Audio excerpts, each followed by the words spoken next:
Hey everyone, what's going on? It is Stephen Wagner with the Tech Journal at www.stephenwagner.com. Today we are adding yet another video to the series that I've been working on titled Windows Server 2022. In the last video, we created a member server and joined it to a Windows Server 2022 domain. And in this video, we are going to be installing, configuring, and deploying WSUS, also known as Windows Server Update Services. Just to give you a quick brief overview about WSUS, Windows Server Update Services is a service that comes on Windows Server that allows you to manage and maintain Windows updates for your corporate environment and Active Directory domain. Essentially, system administrators use WSUS to approve, decline, stage, and push updates to Windows servers as well as Windows clients.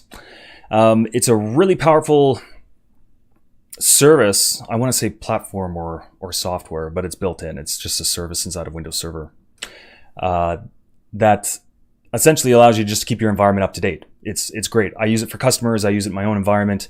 You can configure it so that on the server that you have set up, you configure an update store. So all the updates that you approve, of course, you only approve the ones that are needed, get downloaded to a certain directory on the server. And then instead of, let's say that you have 12 servers running in like 50 workstations, instead of all 12 servers and 50 workstations reaching out to Windows Update servers, instead they'll just reach out to your Windows Server Update Services server and grab those updates, substantially saving you on crazy amount of bandwidths, allowing you to control which updates get deployed, and giving you visibility into any updates that your environment is actually having trouble deploying, because there are some reporting capabilities that let you know if there's certain updates that are having issues getting installed onto workstations, computers, servers, etc., etc., etc.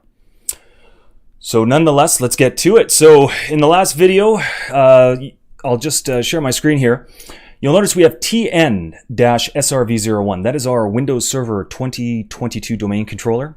And we have our TN-SRV02 member server. In the last video, we installed Windows Server 2022 onto this virtual machine.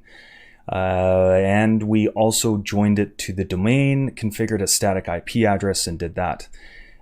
Before recording this video, what I did do to this virtual machine, though, is I went ahead and added a secondary hard disk. So I created a 400 gigabyte thin provision disk, and the reason why I did that is because I want to have a store for all the updates. Now these update stores can get rather large. We're talking hundreds of gigs, possibly even in the terabytes, depending on how large your environment is. Now there are certain maintenance procedures that you can initiate that will clear updates that have been deployed so that you don't have to keep maintaining them and that kind of stuff. I'm not going to get into that in this video. This video is strictly showing you how to install, configure, and deploy Windows Server Update Services on a Windows Server 2022 server. So I've created that hard disk 2. Haven't done anything inside of the operating system yet. Jumping to our network documentation. So right here we've got TN-SRV member server, Windows Server. Services are marked as to be determined. So we're just going to go ahead and change that to WSUS. We want to make sure that we keep this documentation up to date. I'll be using this in all my future videos for this specific series. And so let's get to it. So I'm just going to power this box up. And this is actually quite a fairly easy install to do.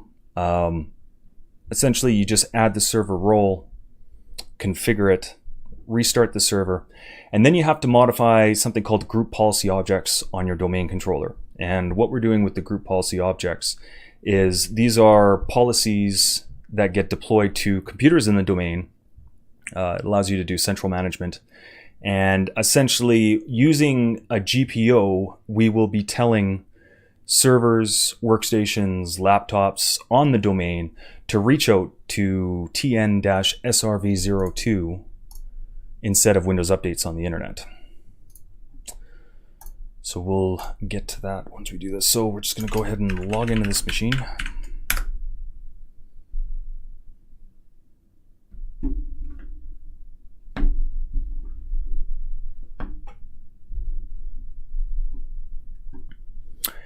And just to be safe, we're going to open up our networking and settings. Just make sure that we do have a static IP configured. I'm usually pretty good at doing this, but I just want to make sure.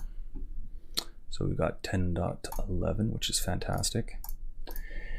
So to make this easy, what we're going to do is we're just going to click on Start, and we're going to open up the Server Manager, which in previous videos I showed you can add, remove server roles, features, manage the server roles and features that we have installed, and do a whole bunch of other stuff. So, and actually what's really interesting is that if we really wanted to, we could actually open up Server Manager on the domain controller, go to all servers, and actually add tn-srv02 to this list, and we could actually remotely add the server role, which is kind of pretty cool. But for the purpose of this video, just to keep it simple, what I'm going to actually do is just go in on the actual server itself. So we'll just go back to the dashboard. Oh, and actually before we get started, I almost forgot about this. We have that second disk, which I think was about 400 gigs. So we need to format that and make it available to the system. So what I'm going to do is I just want to see what driver letters are available. So we've got C, we've got D, which is the DVD. And so I'm going to go to Start, and I'm going to go to Computer Management. Inside of Computer Management, I'm going to open up Disk Management. And so here you'll see that we have a 400 gig disk that we haven't touched. So I'm going to mark this puppy as online. Then I'm going to click on the unallocated space. This should come online shortly. We might have to go to refresh. Not a list. Oh, sorry, we have to initialize it. I'm going to do GPT. It doesn't really make a difference. We're not booting from it, so it's not too big of a concern. And then we're going to click on this, new simple volume. Next, we want to make sure that it takes advantage of all the available free disk space on that volume. We're going to give it E. And we'll just call this data or data. Data. We're going to do a quick format. And so now if we close this, you'll notice that inside of this PC, we have the data drive E: with about 400 gigabytes of free disk space. This is where we're going to be storing the WSUS updates. So now back to the Server Manager, we want to install the WSUS roles. So we're going to click on Manage, Add Roles and Features. Then we're going to click on Next. It's going to be a role-based installation. We're doing it on tn-srv02, which is this server. And if we scroll down, you'll see Windows Server Update Services. I was hoping that it would show us, but so these are the features that are required as a prerequisite for WSUS. So, you know, there's not much you can do about this, but I just want to show this in the video just so that you're aware it does install some components. WSUS uses IIS, Internet Information Services, to provide WSUS to your network. So that's an interesting and fun fact. So we'll just click on Add Features. So here we've got Windows Server Update Services checked. We'll click on Next. And again, it automatically added the features that we need, so we don't need to touch anything inside of the feature list. So now since we're installing and we've selected WSUS, this is going to show up in the list now. And so essentially allows administrators to manage the download and installation of updates from the Microsoft Update website to the local network. So we'll just go ahead and hit Next. We don't need to touch any of these default settings. If you have a drive formatted with NTFS and at least 6 gigs of free space, you can use it to store updates. Now this is very important because this is where we're going to choose the path for the disks, choose the path for the updates to be saved.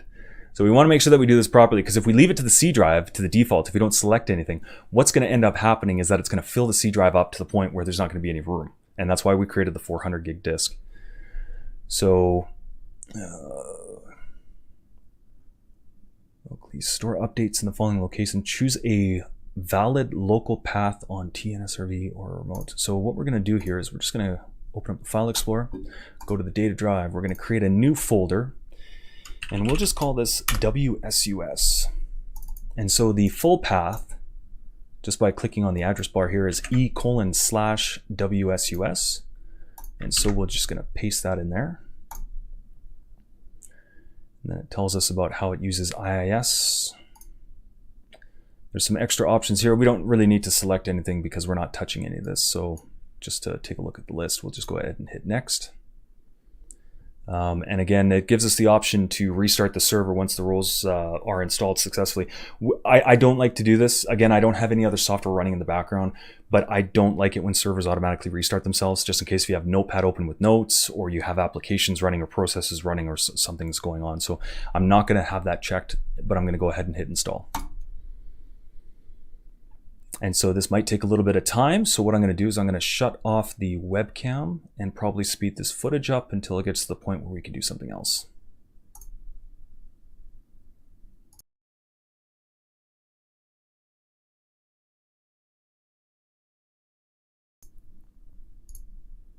And we're back. Feature installation has completed. And you'll see that configuration is required. Now, inside of the summary here, you don't want to jump the gun and hit close because there are tasks to complete. Now, if you were to accidentally hit close, you'll see that up here we have a notifications flag.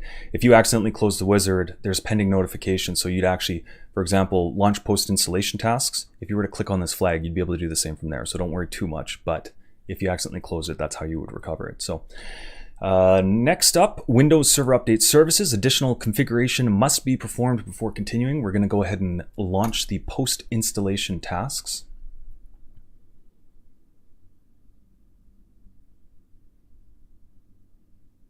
And I believe this should open up a window. It's been a little while since I've done this. I don't know if we should take bets whether or not this is actually running something in the background that will just automatically complete, or if it's going to open up a wizard that we need to continue. I do know that there is an additional wizard, but I don't know if it gets launched right now or if it gets launched when we open up the WSUS MMC. So you'll notice that briefly there was a process running, but then it disappeared.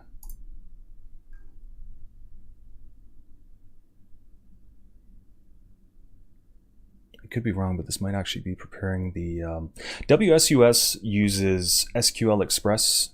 Sorry, not SQL Express exactly. It uses something called WID, which stands for Windows Internal Database. WID is, I guess you could call it a sister to SQL Express. Very similar. You can even use SQL Management Studio to manage it if you know how to connect to it.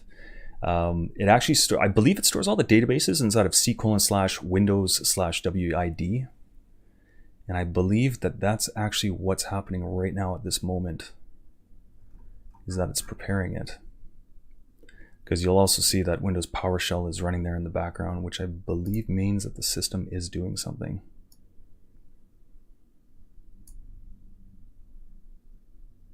So I'm going to go ahead and hit close here.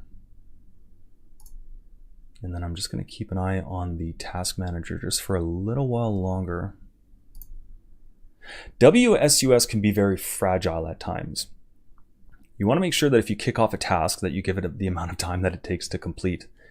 There's also maintenance that has to be done on the database. So if you're running this on a day-to-day base, very frequently you need to clean up the database.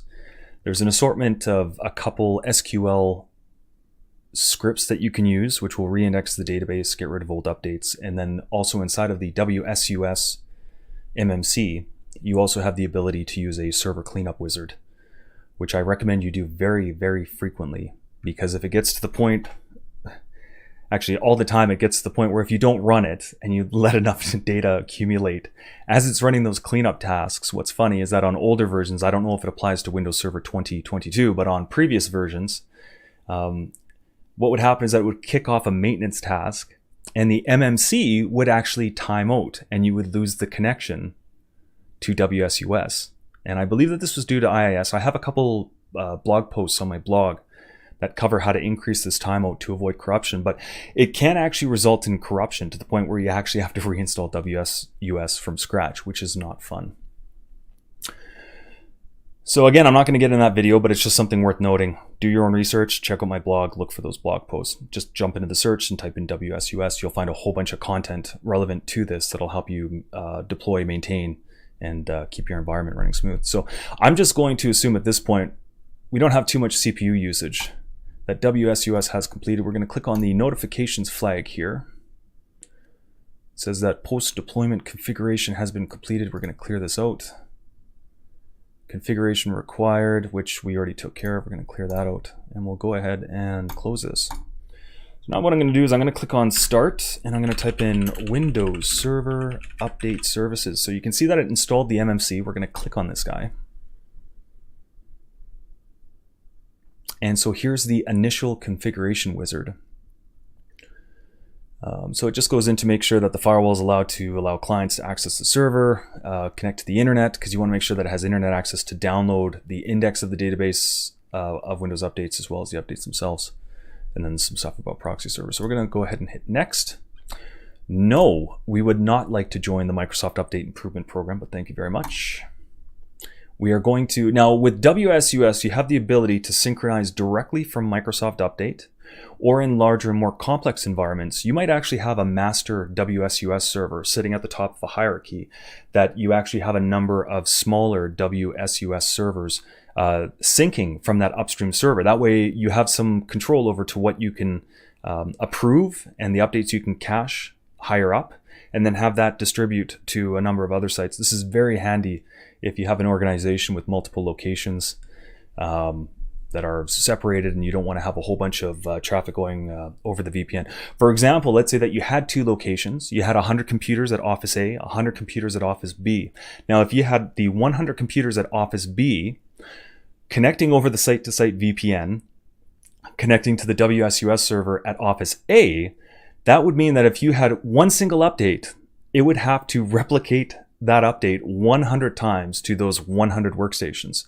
If you had a secondary WSUS server, or if you had that configured and then had the main set up as an upstream, it would download the update once to that second WSUS server, and then so it would consume the amount of bandwidth to copy the update once, and then that would distribute it to the 100 computers at Office B. So again, it's about planning the network, understanding the environment you're working with, and thinking of this to optimize bandwidth usage, configuration, deployment, and that sort of thing. So we're just going to be synchronizing from Microsoft Update. We do not need a proxy server, so we're going to hit next. And here we're going to have to do our initial connection. If I remember from the past, this can take a long time. However, I just upgraded my internet connection to a full 1 gig up and 1 gig down connection. So technically, this might not take too long.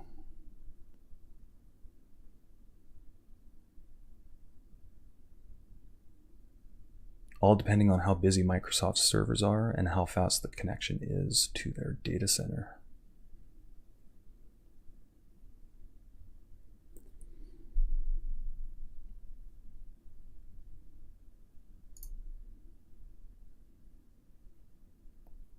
I was really hoping to see a little bit more traffic going across the line there.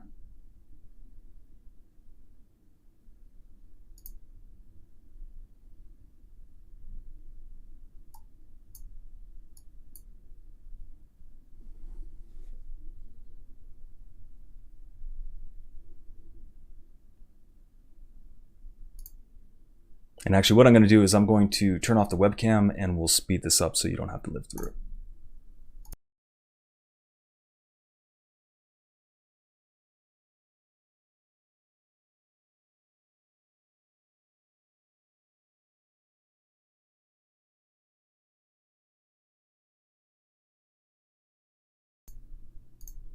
Alrighty, so it took that a little while to complete. What is it? It's 10:02. I think I started about 12-14 minutes ago. So the taskbar is full of green and we can now click on next. So here we have our language selection. In my case, I am only going to install updates for the English language. And that actually removed it. So we'll just make sure that's checked and then just scroll. Those are all the available languages. So we're going to hit next. So here is product selection. Now, some system administrators are very, very lazy and just select everything. I think in quite a few versions of I think it was back in the day of Microsoft Small Business Server, it actually shipped with everything. I usually like to go through here and only select what's needed. Now this might take a while, so I'm just going to probably mute the microphone and just skim through here. But essentially we're looking for later versions of Windows Server, we're looking for later versions of Windows 10, we're looking for Windows Server Update services, pretty much any components that we want to use. Let's say that we were planning on deploying Microsoft Exchange, we would want to make sure that Microsoft Exchange was selected for the specific version that we're going to install.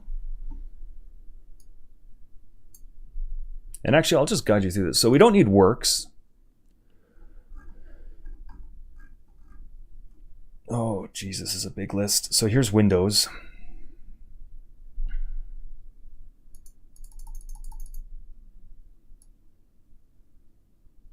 We'll choose all the versions of Windows 10, Windows 11. We'll get rid of Windows 2000 because it's end of life. We'll get rid of Windows 7 because it's end of life. We'll get rid of all of 8.1, 8. We don't need Windows Embedded. Some of the stuff you might not know what it is, so be very careful because you might deselect a component that's actually required for your environment. So just keep that in mind when choosing this.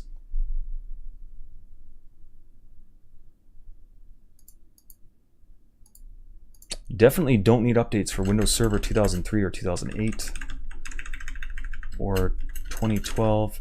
Now, I don't know if this applies, but we do have a Active Directory that while it is installed on Windows Server 2022, you'll remember from the previous video that it runs at a Windows Server 2016 functionality level.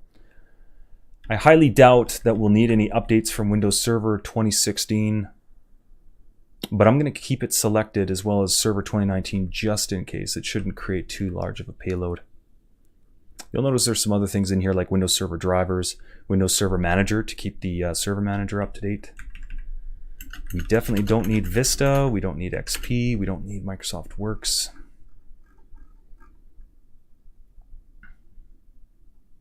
We don't need Windows Small Business Server. We don't need Windows Live Essential Business Server. We don't need Windows Embedded. Azure Pack I'm going to leave selected just because there is quite a bit of Microsoft Azure integration with Windows Server 2022.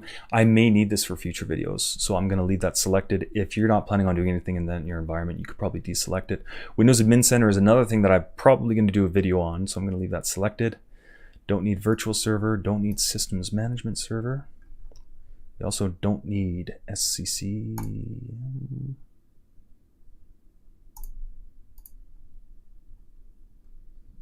Now, you'll remember that I mentioned that WSUS sits on top of WID, which is derived from SQL management, from SQL Express. So I am going to leave SQL Server because I believe that there might be some updates for it inside of there. I don't know what version of SQL Express WID is based off of in Windows Server 2022, so it's best just for me to leave those all selected. We're going to get rid of Skype for Business. Leave Silverlight. We'll keep PowerShell. Now Microsoft Office, I don't know if I have any plans on deploying this, but we will get rid of 2002, 2003, 2007, 2010, 2013. We don't need Office Communication Server, Network Monitor. You'll see that there's a lot of products that we don't actually require.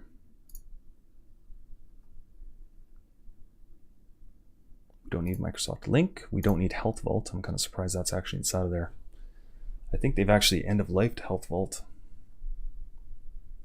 We don't need Dynamic CRM. That is a very large package. More Azure stuff. We don't need Internet Security and Acceleration Server. We don't need the High Performance Computing Pack. Don't need Forefront. I don't know what Expression is. I've never seen that before. Exchange, we might be doing a video on this, so I am going to keep Exchange 2016 and 2019.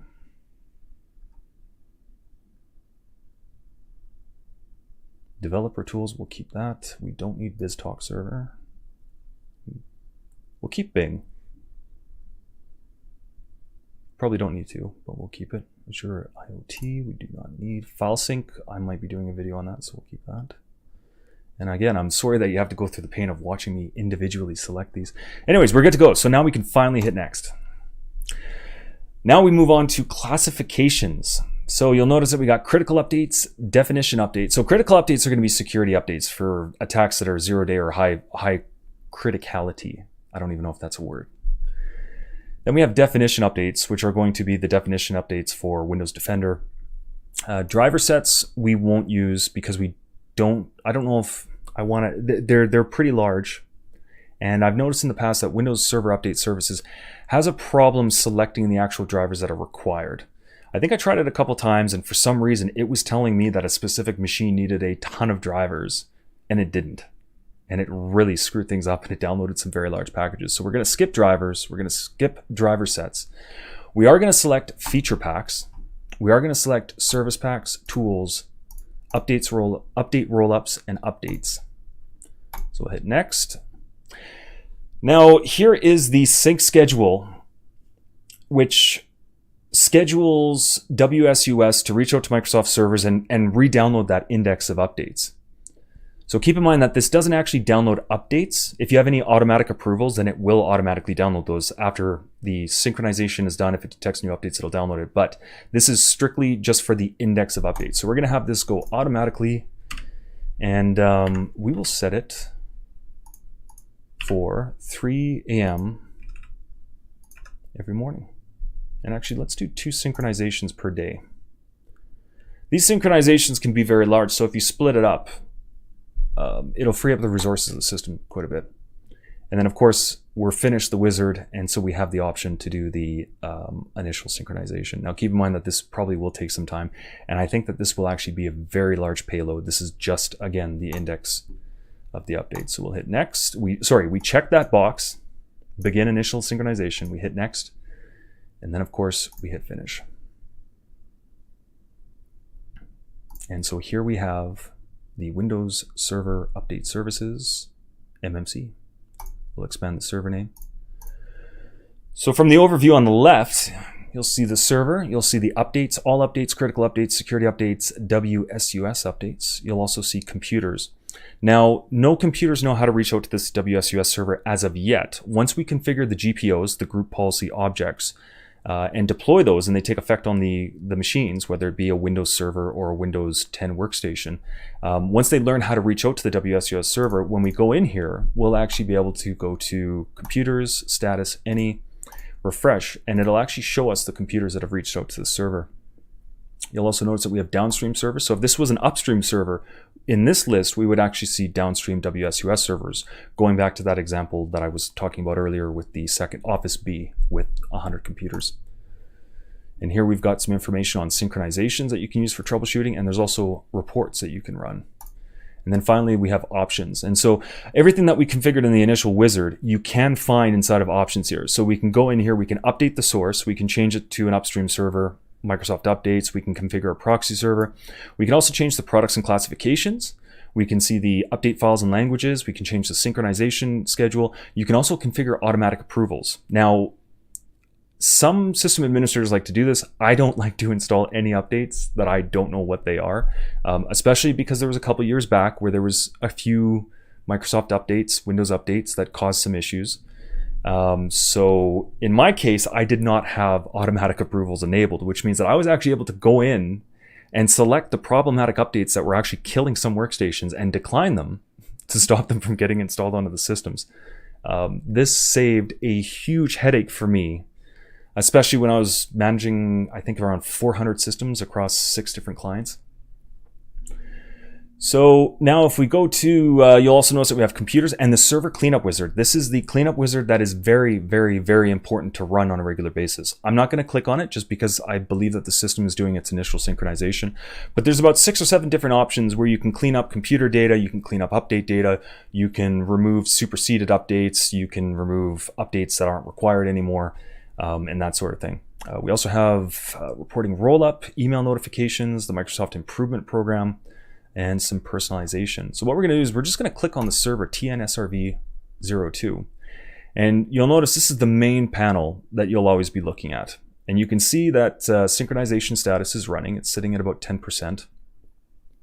I probably will have to step away and let this run, but I just wanted to show you what it looks like. And if we open up Task Manager, we should be seeing some traffic.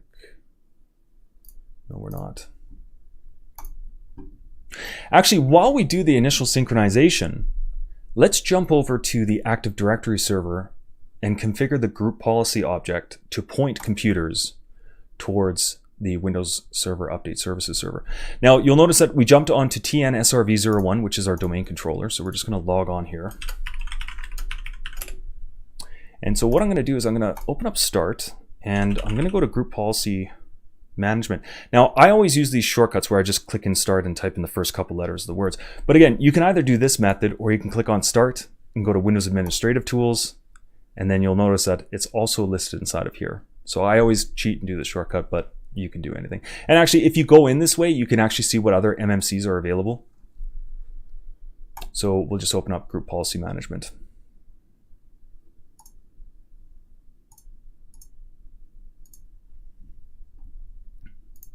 So once this opens up, we're going to expand the forest, we're going to expand the domain.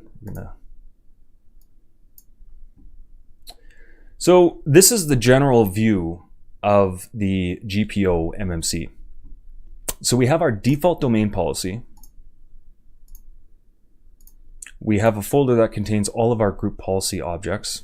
So we have our domain controller policy, and we also have our default domain policy.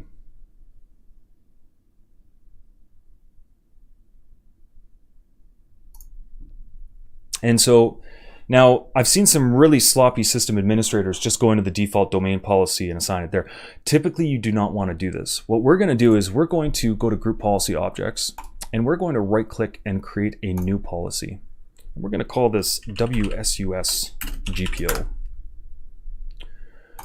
So you'll see that it's in the list. It has on the right side here, you'll see the links. You'll notice that it hasn't been linked to any sites, domains, or OUs as of yet. Security filtering is set to authenticated users, which is completely fine.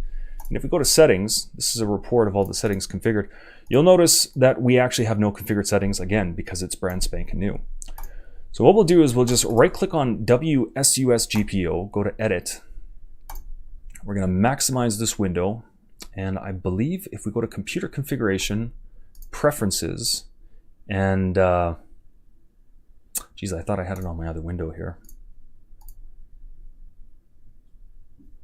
Bear with me while I look this up very quickly.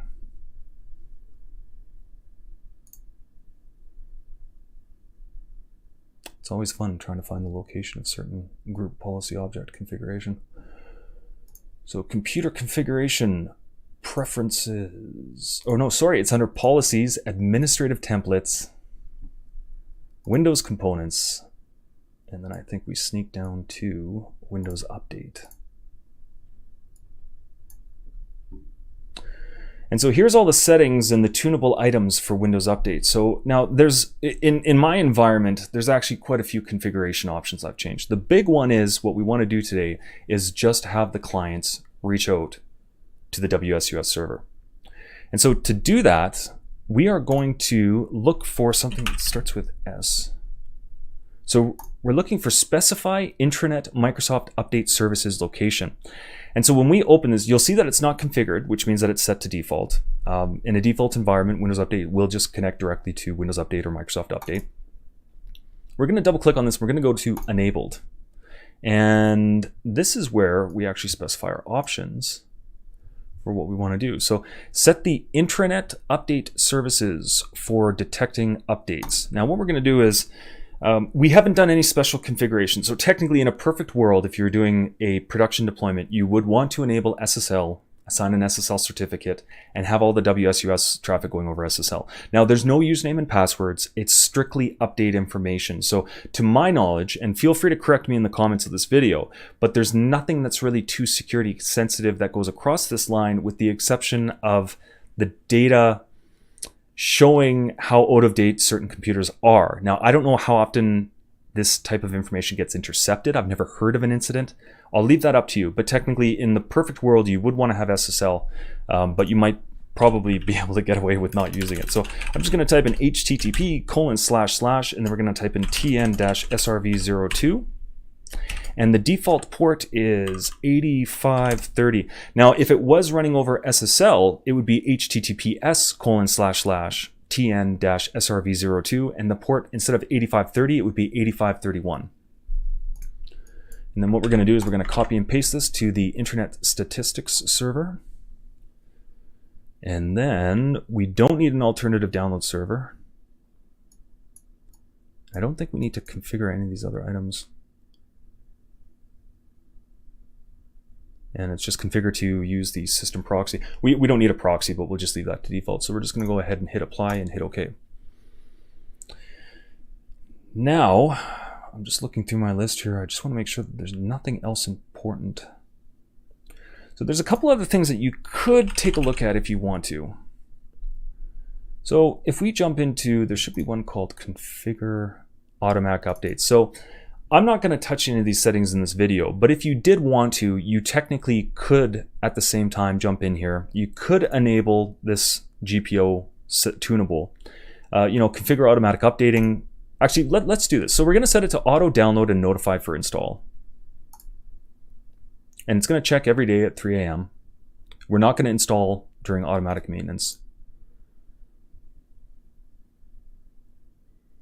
And we're just going to hit apply and OK. And then there's one update here that I'm going to briefly mention. If you are familiar with managing Windows 10 machines, there is another tunable. Now, if this is your first time, don't pay attention to anything that I'm doing here, but there is, I don't know where the setting is. I think it's called System.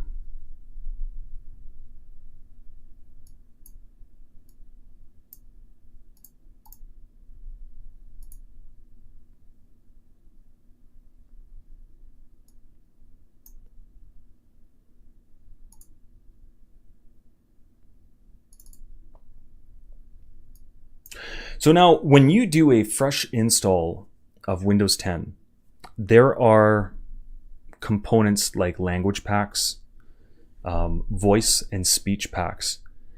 If you have an environment that you're running WSUS, typically this might have changed in the last couple of years, but in the past, these packs were not part of the WSUS line of patchable updates or payloads. So essentially, you could, for example, whether you're in the United, I think it ships standard with the United States, but if you're in Canada and you wanted to install the Canadian language and voice and speech pack, for example, to use Cortana or Bing, what would happen is that it would attempt to download the speech packs, but it would fail because it would actually be reaching out to the WSUS server, which doesn't have those updates. I don't even think it chose to approve them. And so I have a blog post. Again, feel free to go to my blog, search for WSUS, and you might find this post. But this specific option, if you enable this, you can configure it so that if the Windows 10 workstation needs to install a component, such as the voice packs that's not on WSUS, this will actually reach out to Microsoft Update servers to install the optional components, as well as component repairs. So this is pretty handy. So what we do is, it's pretty simple. We just hit enable, and then we can select download repair content and optional features directly from Windows Update instead of Windows Server Update services. And in this case, it'll bypass the approvals for those specific optional components, but it'll allow them to install and pass. So we'll just, for the sake of this video, we'll just turn that on. Again, this isn't required. This is just for those speech packs and stuff like that. So now that we've configured that, we're going to close the GPO editor. So we have the settings here, but it's not applied. Now, in a normal environment, let's say that you had a whole bunch of servers, you had a whole bunch of computers. If you open up Active Directory users and computers, inside of here under computers, you'd create a folder or an OU for your servers. You'd create an OU for servers, workstations, laptops, the whole deal. And then from that point on, what you would do is you would apply this. You'd create a GPO for your member servers. You'd create a GPO for your domain controllers. You'd create a GPO for your workstations, one that's specific to WSUS, so you can control how they install. So for example, like you would want your Windows 10 workstations to automatically install updates every morning at 3 o'clock in the morning. However, you do not I repeat, you do not want your domain controllers or member servers to install those updates and automatically restart at 3 o'clock, because your servers technically should be running backups, right? And so you can see why on servers you would want to have scheduled maintenance. You don't want the servers installing updates on their own, and you don't want them restarting the servers on their own. And that's why you would actually have different policies. Now, for this specific example, what I'm going to do is I'm just going to, this is against best practice. I'm going to take the WSUS GPO, and I am going to link this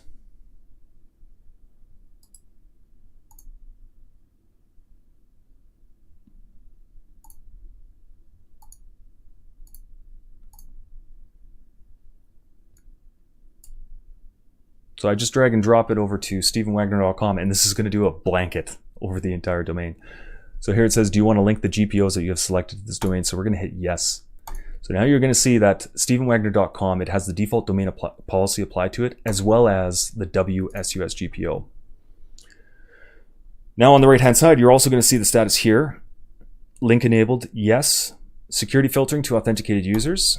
Details, we've got everything configured. Technically, we could disable user configuration settings because we're only using the computer configuration settings. I'm just going to leave this because that's beyond the scope of this video. And if you go to settings and we go to show all, you'll see that when we scroll down, we've got computer configuration, and these are the GPO settings that get applied. And now that we've done this, we can actually go ahead and close out of the GPO manager. So I'm going to click on start. We're still on the domain controller. I'm going to open up an administrative command prompt.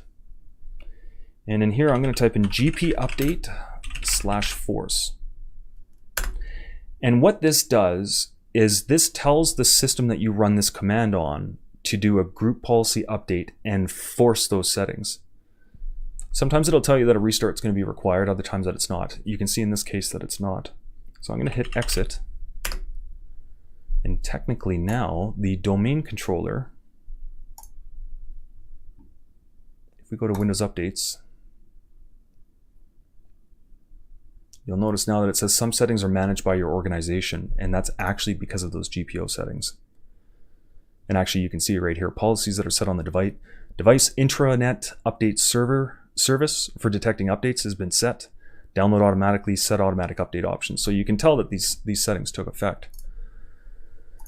Now, what I want to do is, usually you'd see something that says check for updates. So I don't know if it's reached out to the WSUS server yet. I'm going to kick those off. Oh, actually, here we go. Check for updates. So we're going to hit that. And then I'm going to open up. So now we're back at TNSRV02. So we're going to press Control Delete.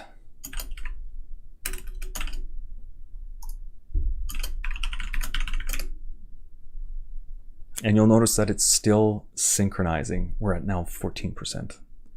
However, if we go to computers, all computers, and hit refresh, you'll notice that we now have one computer out of one shown. And actually further on that, if we open up a command prompt on TNSRV02, right click run as administrator and type in gpupdate/force. This will also update the GPO objects on TNSRV02. Once that is completed, we can click on Start, Settings, go to Update and Security. And of course, there's quite a few updates. We'll hit Update now. Now, keep in mind that it should show up in here eventually, but you have to click on the check for updates. Once that first initial communication is done and it calls out to the server and says, hey, are there any updates? The registration is done and it should show up in here. Unfortunately, there were still some pending updates direct from Windows Updates, and so that's why this is running. But you will notice it says some settings are managed by your organization, which is a good sign. So what I'm going to do here is I'm just going to go back to TNSRV02. We're still synchronizing here. I'm going to turn off the microphone, turn off the audio, and we'll just let this continue to run. And hopefully it'll finish so that we can, I can show you how to do some update approval and show you what this looks like.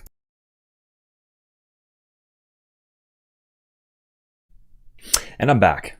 Now, as you can tell, I'm wearing a different shirt. One thing that I neglected to mention was that the first synchronization that you do with Windows Server Update services can actually take anywhere from 12 to 72 hours, depending on the speed of your computer as well as the speed of your internet connection. Now, this time requirement, I believe, is strictly due to the fact that I'm using Windows Internal Database, WID.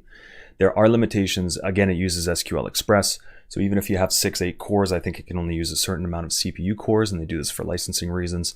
And there's also memory usage and handling limitations which apply to SQL Express. Now, if you have Microsoft SQL Server, I believe it's a little bit different, and you can actually max that out, which technically should help with the initial synchronization. So here we are, it's a new day. I started it, I think, at 10 o'clock a.m. yesterday.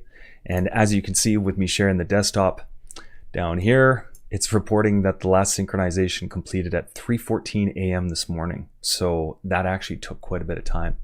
Now, one thing you'll notice here is that looking down to computers needing updates, we now have 2. So if we head over to all computers and hit refresh, you'll notice that we now have both servers, TN-SRV01 and TN-SRV02. And this is because throughout the night, the new server actually went out and checked. And yeah, so it's pretty interesting. Now, if we go to all updates, this is the panel and the administration interface that you're going to be using to approve or decline these updates. So you'll notice here that the filters for this list, what we're looking at is the approval status is unapproved, and the status of the update is either failed or needed. So technically, you could change this to needed, but it also takes care of failed as well, so that works. So as you can see right now, there actually are some pending updates. So I'm going to show you how to accept these. So now, if you wanted to accept or decline these, I'm going to use the Shift key. So you can either use the Shift key and select all, or you can individually select them and hold the Control button and select the certain updates that you want to do. Then you right-click, go to Approve. And for all computers, we're going to mark them as approved for install. So you'll notice that the options here are approved for install, approved for removal, not approved, and apply to children. So we're just choosing the highest item in the hierarchy and choosing approved for install. So we're going to go ahead and hit OK. And what we do is we accept the license terms for all the updates on behalf of all the users. And I think that's just because it's a fresh install. It's very rare to actually see that on a normal deployment. And so you'll see that approval completed without errors. See below for details. So we'll hit close. Now, if we refresh this list, it's going to be blank because those are now approved. So they're no longer going to be showing up in this filter. You can also search for approved updates, declined updates, and any updates except for declined. We're just going to leave it to default. So now, if we click on the actual server itself, TN-SRV02, you'll now notice that under download status, it's reporting that updates needing files is 7 files. And it's also currently in the process of downloading these Windows updates. So we've got about 75 megabytes of 1.1 gig of updates downloaded. And further on, if we could jump back to computers, it'll actually tell you installed and not installed. So for example, TN-SRV01 has 99% of updates installed, and same thing with TN-SRV02. Now when you click on this, if you look down, we've got updates with errors are 0. We've got updates needed are 6. Updates installed, we have 11,196 updates, and then there's 7 updates with no status. So now if there's further reporting capabilities with WSUS, but if we were to click on this, unfortunately it tells us that you need the Microsoft Report Viewer 2012 redistributable. So in order to install that, there's a couple other prerequisites. I think there's an SQL component that needs to be installed. There's also some other components, but essentially you can click on that and it'll actually give you detailed information on updates that are failing or that need to be installed. And so just to show you this, while it's still downloading updates, I think if we go in here and choose check for updates, I'm not too sure if it has to download the entire batch before. Yeah, so you'll notice that they're still not available even though it's in the process of downloading. But as soon as this download completes, they should be made available to the server. So at this point, I'm just going to speed up the video and I'll demo the installation of the updates.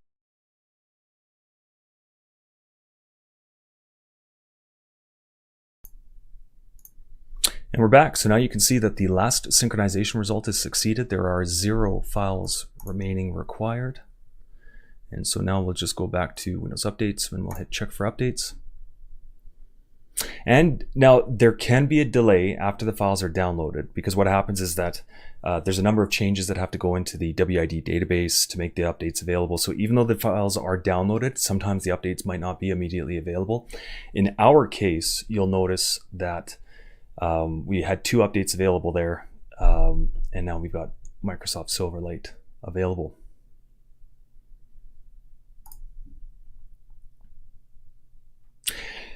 And that's pretty much it. There's not much else to show. There's some more group policy objects that you can modify to tailor to your environment as to how you want to handle the Windows Update patching. But that's pretty much it. I hope you enjoyed the video. Please make sure that you like the video if you already haven't, subscribe to the channel, and feel free to leave me any questions or comments or feedback in the comment section. Thanks everyone, I hope you had a great day.